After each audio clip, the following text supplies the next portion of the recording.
মহান ত্ৰাণকৰ্তা প্ৰভু যীশু খ্ৰীষ্টৰ নামত অভিনন্দন।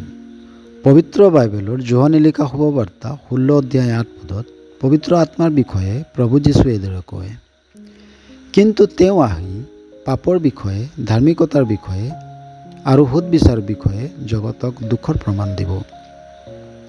পবিত্ৰ ঈশ্বৰে মানুহক নিজৰ প্ৰতিমূৰ্তিৰ দৰে আৰু নিজৰ সাদৃশ্য নিৰ্মাণ কৰিলে। কিন্তু মানুহে ঈশ্বৰৰ আজ্ঞা অমান্য কৰি ঈশ্বৰৰ বিৰুদ্ধে পাপ কৰিলে আৰু ঈশ্বৰৰ শত্ৰু হৈ পৰিল। পাপৰ দণ্ড হৈছে ঈশ্বৰৰ দ্বাৰাই নিৰূপিত কৰা নৰক। কিন্তু ঈশ্বৰ যি দয়ালু ও প্ৰেমময়, তেওঁ মানুহক এই নৰকৰ দণ্ডৰ পৰা বচাবলৈ এটি পথ যুগুতালে।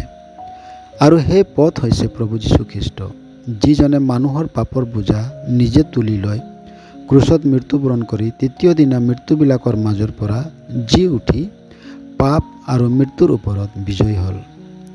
যিজনে প্ৰভু যীশুৰ এই শুভবাৰ্তাক শুনে, তেওঁ পবিত্ৰ আত্মাৰ অৰ্থাৎ সত্যৰ আত্মাৰ কাৰ্যক দেখা পায়।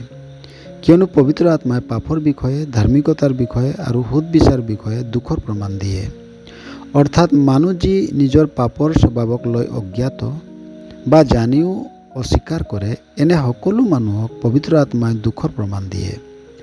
প্ৰভু যীশুখ্ৰীষ্টৰ শুভবাৰ্তাৰ পোহৰত মানুহে দুখৰ প্ৰমাণ দিয়ে, যাতে মানুহে পৰিত্ৰাণ পাব পাৰে। আপুনি যাতে পৰিত্ৰাণ পাব পাৰে, ঈশ্বৰৰ ওচৰত এয়াই আমাৰ প্ৰাৰ্থনা।